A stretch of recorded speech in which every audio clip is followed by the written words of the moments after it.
नमस्कार साथियों, मैं पत्रकार सत्य उपाध्याय आप सभी के बीच में एक बार फिर मौजूद हूँ। जैसा कि इस समय हम जो है दीर्घायु मेडिकेयर हॉस्पिटल में इसमें बैठे हुए हैं और हमारे साथ जो है हमारे साथ इसमें देवेश मिश्रा जी बैठे हुए हैं और ये जो है दीर्घायु मेडिकेयर हॉस्पिटल के जो है संचालक हैं, इनसे भी बातचीत करेंगे। सबसे पहले हम आपको जानकारी के लिए बता दें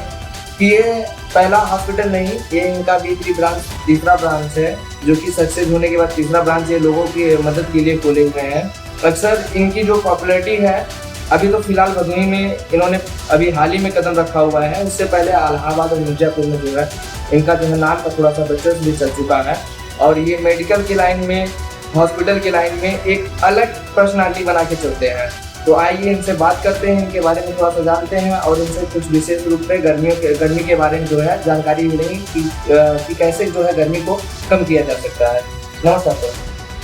नमस्कार सभी क्षेत्रवासियों को मेरा नमस्कार। मैं डॉक्टर देवेश मिश्रा अभी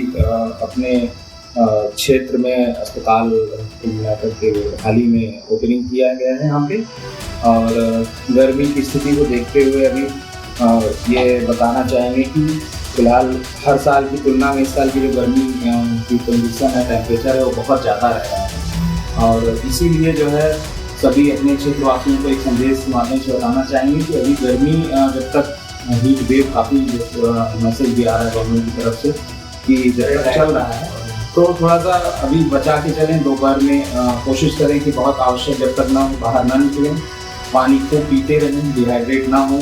उल्टी लैट्रिन डायरिया होने की स्थिति में जो है अपने नज़दीकी अस्पताल में जाएं, अपना इलाज जल्दी से जल्दी कराएं। इन सब चीज़ों का ध्यान रखें। सेवा भाव से अस्पताल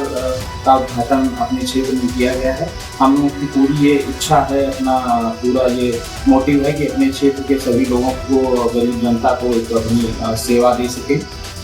इलाज की बेहतर सुविधा दे सके। जब पहले यहाँ पे अस्पताल डॉक्टर की सुविधा अपने क्षेत्र में बहुत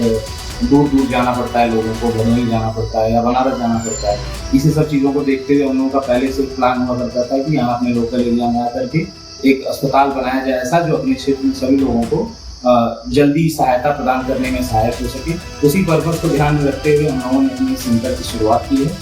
और आप सभी को इसका लाभ। जैसा कि मैं आपसे एक चीज़ और जानना चाहूँगा सर कि फिलहाल जो है कि जितने भी डॉक्टर्स वगैरह हैं वो सोचते हैं कि सिटी में जाएँ,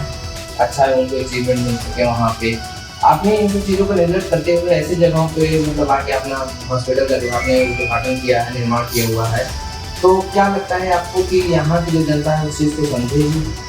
देखिए ऐसा है कि सिटी में नहीं, डॉक्टर्स या कोई बिजनेसमैन हमेशा ऐसी जगह पे जाना चाहता है जहाँ से कुछ प्रॉफिट हो सके, पैसा अर्जित कर सके और हमारे क्षेत्र में इतना डेवलपमेंट अभी है नहीं कि यहाँ पे कुछ अच्छा पैसा अर्जित किया जा सकता है। इसलिए बाहर के लोगों का यहाँ पे आना और लोगों को सेवा देना बहुत असंभव सी बात है। इसलिए हमारे क्षेत्र के लोग जो कुछ भी कर पा रहे हैं उन लोगों को ये सोचना पड़ेगा कि अपने क्षेत्र के लिए उनको खुद आगे आना पड़ेगा, समझना पड़ेगा, क्योंकि इतना डेवलपिंग एरिया ये नहीं है कि बाहरी लोग आकर के यहाँ पे किसी भी तरीके की अस्पताल ही नहीं, किसी भी तरीके की सेवा आकर के देंगे। तो ये पहले से ये चीज़ें सोची हुई थी कि हम लोग कहीं ना कहीं आदमी बाहर जाता है, पढ़ता लिखता है, फिर वहीं अपना सेटलमेंट करता है, पैसा कमाने लगता है, फिर वहीं जीवन बीतता है, लेकिन फिर अपने क्षेत्र का क्या। तो उसी पर्पज़ को ध्यान में रखते हुए कि पैसा रुपया सेकेंडरी चीज़ है, पहले अपने समाज की सेवा होना आवश्यक है, यही पर्पज़ था कि हम लोगों ने यहाँ पे।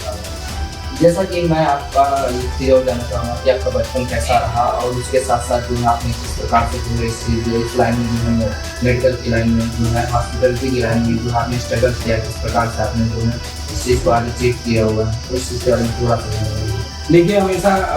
पढ़ाई लिखाई हमेशा बाहर होती रही, गुजरात में पढ़ना लिखना हुआ। हम लोग आते थे घर पे हमेशा मेहमान की तरह आना और बहुत पिछड़े कंडीशन में अपने क्षेत्र को देखते थे तो हमेशा कहीं कहीं रहता था, आते थे चले जाते थे। तो ये रहता था कि यहाँ भी कुछ अगर हम लोगों को कभी भगवान ने कुछ ऐसा अवसर दिया तो कुछ करने का प्रयास करेंगे। उसी कड़ी में जब ऐसा अवसर आया कि पढ़ना लिखना हुआ, बनारस से मैंने अपनी डॉक्टर की डिग्री प्राप्त की। उसके बाद जो है कुछ दिन अपनी सेवा और जगह देने के बाद जब ये लगा कि अब उस लायक बन गया है तो हम लोगों ने ये प्लान बनाया पति पत्नी ने कि क्षेत्र में अस्पताल बनाया जाए तो लोग इससे सेवा। जैसे आपने बताया कि बचपन में आपने बहुत स्ट्रगल किया है, बचपन के बारे में थोड़ा सा बताइए आप, ये तो पढ़ाई लिखाई की बातें हुई। देखिए जब बचपन में जब भी आना होता था यहाँ पे हफ्ता 10 दिन महीना भर बीतना होता था तो हमेशा ये दिक्कत होती थी कि इलाज का अभाव घर पे जो है समस्या,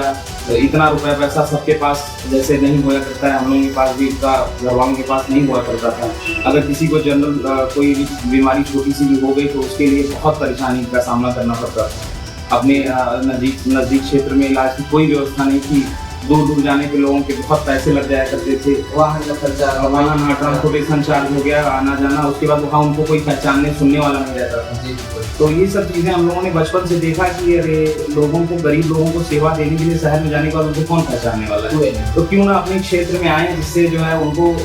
इलाज के साथ साथ उनका जो है मनोबल बढ़ाने का भी काम कर सकें। तो बचपन में जो असुविधा मैंने अपने परिवार के साथ देखी झेलते हुए, वो असुविधा आज के समय में परिवारों को, जो हमारी नोन है, अननोन है, जो हमारे क्षेत्र की जनता है, उनको ना झेलनी पड़े। यही एक पर्पज है कि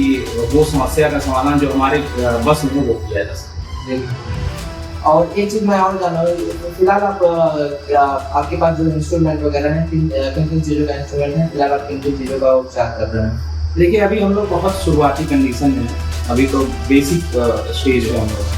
और पर्पज है कि जो भी सुविधा एक अच्छे शहर में आपको मिलती है, वो सुविधा आपको सब कुछ यहाँ पे जल्दी से जल्दी मतलब यहाँ पे अवेलेबल कराने का पूरा प्रयास है। अभी के समय में अगर आपको जानकारी के लिए बता दूं कि आप जनरल देखिए, इस समय जो है डी लाइटिंग, मतलब चूंकि सीजन चल रहा है, गर्मी से जो रेड वेव्स की वजह से जितनी समस्या हो रही है, मेरे पास पेशेंट रोज उससे संबंधित आ रहे हैं, उनका अपना हम लोग देख रहे हैं। उसके बाद बीपी, शुगर और इन सब चीज़ों से जो जनरल रूटीन की बीमारियां हैं, उससे संबंधित जितने भी रोगी हैं, उनके लिए स्पेशलाइज्ड डॉक्टर्स हैं और उनको देखा जा रहा है। और कुछ जनरल सर्जरीज जो हो सकती हैं, ऑपरेशन में जच्चा बच्चा का केयर हो गया, ये सब चीज़ें बेसिक लेवल पे अभी हम लोगों ने शुरुआत कर दी है। और आगे ये अपना पर्पज है कि इसको और अच्छे एक स्तर पर ले जाया जा सके, जिससे कि असुविधा के कारण किसी भी जांच के लिए और किसी भी सुविधा, स्पेशलाइज्ड सुविधा के लिए कहीं बाहर न जाना पड़े। इसी पर्पज पे जो है एक पहला स्टेप। और एक चीज़ की मैं जानकारी आपसे चाहूँगा, फिलहाल आप जो है कि भदोही अंतर्गत जो है एक बॉर्डर पे आके, जहाँ के कुछ ही दूर पे जो है जौनपुर आ जाता है, कुछ दूरी पे, और कुछ ही दूरी पे जो है प्रयागराज का जिला चालू हो जाता है। तो आपने दुर्गागंज क्षेत्र में जैसे कुछ न डाला है, तो क्या लगता है यहाँ के लोग आपको सपोर्ट करेंगे? देखिए, सपोर्ट करना, अगर लोगों को आवश्यकता समझ में आएगी, सपोर्ट करेंगे और कर भी रहे हैं। हम तो मतलब बहुत पॉजिटिव है, हमें अभी तक ऐसी कोई चीज़ नहीं दिखाई दी कि लगे कि नहीं सपोर्ट कर रहे हैं लोग, क्योंकि जो है एक ऐसी बाजार, एक ऐसी लोकेशन जहाँ पे कई क्षेत्र के लोगों का निकलना होता है, कई क्षेत्र काफ़ी फैला हुआ विस्तृत क्षेत्र है जहाँ पे लोगों की ये मार्केट है, लेकिन सुविधा के नाम पे यहाँ कोई मतलब स्वास्थ्य के नाम पे यहाँ कोई सुविधा अवेलेबल नहीं थी, और हम लोग हमेशा से इसको देखते रहे हैं। तो इसीलिए इस क्षेत्र में आवश्यकता बहुत ही मतलब ज़्यादा है, इसलिए ये क्षेत्र बहुत सोचने समझने के बाद तय किया गया कि और जो बाजार उपचार का है, और कुछ जैसे अपने पास नजदीकी बाजार में जंगली आता है, तो वहाँ कुछ जनरल चीज़ें हो गई हैं, तो कुछ एक दो अस्पताल चल रहे हैं, तो लोगों का मामला कुछ हद तक सॉल्यूशन की तरफ है, लेकिन अपनी ये बाजार बिल्कुल वंचित है, कोई अस्पताल नहीं है वहाँ पे सिंगल। तो इसीलिए जो है इमरजेंसी वार्ड में, सरकारी हॉस्पिटल में बात करें, लेकिन कहीं ना कहीं देखिए सरकारी हॉस्पिटल की बात करूंगा तो पहले के एवरेज में देख लिया जाए तो अब जो सरकारी हॉस्पिटल है कुछ बेहतर हुआ है, लेकिन उतना भी ऐसा नहीं हुआ कि मतलब एक बढ़िया हॉस्पिटल में, जैसे कि आप देखिए पहले के प्राइवेट हॉस्पिटल में जाएंगे तो आपको वो देखिए पैसे के लोग में कह सकते हैं, आप कुछ भी कहिए, लेकिन वो आपको केयर प्रोवाइड करवाते हैं उसी का पर्टिकुलर हर एक चीज जो है एक टाइम सोल्यूशन के साथ जो है उनका चलता है। ये चीज सरकारी हॉस्पिटल में नहीं चलता। आपको इंसुलिन दे दिया गया, ये दे दिया गया, हल्का फुल्का दवा दे दी गई, और जहाँ तक मैं देखा हूँ जो भी थोड़ी बहुत सरकारी दवाएं आती है, मैं ये सवाल नहीं उठा रहा, लेकिन फिलहाल मेरा व्यक्तिगत ये मानना है कि उनका लगभग फार्मूला मिलता जुलता रहता है एंटीबायोटिक से, और जितने भी दवाएं चलाते हैं। और कहीं ना कहीं मुझे लगता है ये भी एक बेसिक कारण हो सकता है, बेसिक कारण मैं बता रहा हूँ आपको, बेसिक कारण हो सकता है कहीं ना कहीं इस वजह से जो है लोगों को एक बढ़िया उपचार नहीं मिल पा रहा है। चलिए, सरकार के प्रयास के फिलहाल कुछ नहीं बोलना चाहूँगा। सरकार का अपना जो भी मैक्सिमम प्रयास हो सकता है सरकार कर ही रही है।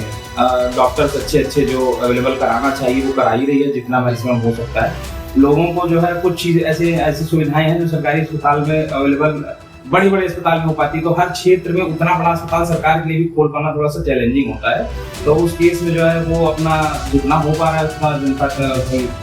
उसमें सेवा हो ही रही है। जो हम लोगों के स्तर पर काम रहेगा वो हम लोग अपने स्तर से करते हैं मिलजुल कर। फिलहाल जैसा आपने कहा कि आप और आपकी वाइफ वो आपकी वाइफ किस चीज़ की डॉक्टर है, वो किस चीज़ का वो बता सकते हैं? उनका नाम भी बता मैडम डॉक्टर शिल्पा पांडे, उनका स्पेशलाइजेशन है स्त्री रोग पे, जी। तो महिलाओं से संबंधित जितनी भी अच्छा, महिलाओं से संबंधित वो विशेषकर मतलब जैसे कि महिलाओं से संबंधित जो चीजें रहती हैं, जो समस्या रहती है, हाँ। वो उस चीज को देखते हैं, हाँ, वो माहौल की शिकायत उनको भी या इशू ना हो। हाँ, तो मेन चीज़ ये थी कि महिलाओं की समस्या समझने के लिए कोई महिला की उपस्थिति होना बहुत आवश्यक था, और उस चीज़ को समझते हुए हम लोगों ने जो ये प्लान बनाया उसके तहत। तो अब क्या है कि समस्या महिलाओं की सुनने वाला भाई डॉक्टर थे भी तो महिला नहीं थी कोई, नहीं, वो महिलाएं अपनी बात खुलकर रख सकें, अपनी पूरी बात बता सकें, जो संकोच की वजह से और जगह से नहीं बता सकते। तो महिलाओं से संबंधित जितनी भी लगभग समस्याएं हो सकती, वो मैडम डॉक्टर शिल्पा पांडे और इनकी कुछ सीनियर डॉक्टर्स भी अपने पास हैं, मिलजुल करके चीज़ों को इस सुचारू तरीके से आगे चल के हम लोग काम करेंगे कि किसी को भी क्षेत्र में अपने पास आए जो उनको ये समस्या ना हो कि हाँ निराशा ना हो और आगे कहीं और जाना ना हो। इसमें जो है मैडम की सारी सर आपके लगे आपकी कर रहे हैं? हमारा अपने पास और डॉक्टर्स की टीम है जिसमें जो है मिली जुली सब जितनी बीमारियां हैं वो अपने अपने डॉक्टर्स जो है देख रहे हैं, जिसमें बीपी हो गया या शुगर की समस्या आजकल जैसे सभी को यंग एज में बहुत ब्लड प्रेशर की समस्या आ जा रही है, शुगर हो जा रहा है, दमा हो गया है, टीबी हो गई है, तो ये सब जितने भी ये सब रूटीन समस्याएं हैं। अभी डेंगू के कुछ पेशेंट्स आ जाते हैं, मलेरिया, टाइफाइड खूब तेज पेशेंट्स में, तो मिलजुल करके जितने डॉक्टर जो पब्लिक है किस प्रकार से अपना बचाव करे मलेरिया फैक्टर जैसे? अभी देखिए, अभी इस समय जैसा कि अभी शुरुआती बात में मैंने बात रखी थी कि इस समय गर्मी इतनी तेजी से बढ़ी हुई है, तो सबसे पहले तो अपनी सुरक्षा और रक्षा इस हीट वेव से करना है कि टेम्परेचर तो किन टाइमों पे निकलें, ये अर्ली मॉर्निंग अपना जितना काम कर सकते हैं 7-8 बजे तक उतना निकालें, उसके बाद शाम को जो है अपना प्रयास करें कि बहुत आवश्यक ना हो तो दोपहर में कहीं आना जाना अपने साथ कहीं निकलते हैं तो एक गीला तौलिया अपने साथ रखें, एक बोतल पानी अपने पास रखें और बढ़िया ऐसे फलों का प्रयोग करें सीजनल जिसमें कि वाटर क्वांटिटी पानी की मात्रा ज़्यादा से ज़्यादा हो, तो ऐसे इन सब चीज़ों का देखें। उसके बाद जो है डेंगू में के आसपास में अपने ऐसे भाई गंदा पानी न जमा होने दें, साफ पानी कहीं न कलेक्ट होने दें, जिससे मच्छर उसके फैलें बढ़ें और डेंगू जैसी बीमारियों की समस्या ये सब चीज़ें हैं जो संदेश कहीं ना कहीं आपका कोई संदेश संदेश जनता का ये है कि अपने स्वास्थ्य का ख्याल रखें, prevention is better than cure, ऐसी चीज़ों का ध्यान रखें जिससे बीमारी होने ही ना पाए। उसके लिए मैं हमेशा लोगों को जागरूक करता ही रहता हूँ। मेरे पास कोई ऐसा बाई चांस कोई आदमी आ जाता है या कोई पेशेंट आ जाता है जिसका लगता है कि बीमारी के पहले स्तर पे है, उसको दवाई की आवश्यकता नहीं है, अगर कोई चीज़ों में अपने सुधार कर दे, लाइफ स्टाइल में सुधार कर दे तो इससे चीज़ें ठीक हो सकती हैं। तो सबसे पहले ध्यान यही रखना है अपने हमारे क्षेत्र की जनता से ही मैं रिक्वेस्ट करना चाहूँगा कि अपनी लाइफस्टाइल को इस तरीके से मॉडिफाइड रखें कि बीमारी की स्तर तक पहुंचने ना पाए जी ना, वो चाहे लाइफस्टाइल में हो, चाहे आसपास के एटमॉस्फेयर को ठीक करने से हो, चाहे खाने पीने का हो, तो वो सब मैं बीच बीच में लोगों को जागरूक अपने करता रहता हूँ कि सबसे ज़्यादा ध्यान रखने की आवश्यकता यही है कि बीमारी होने ना पाए। इन केस फिर भी अगर ऐसी कोई स्थिति आ जाती हो तो आप चाहे किसी बीमारी से आप पीड़ित हो जाते हैं, ग्रसित हो जाते हैं, तो आप इससे जैसा कि देवेश मिश्रा, डॉक्टर देवेश मिश्रा जिससे हमारी बात हुई है, उन्होंने बहुत ही अच्छी जानकारी दी है जनता के प्रति और बहुत ही अच्छे जो विचार रखे अपने। इसी के साथ बने रहिए। बहुत बहुत धन्यवाद।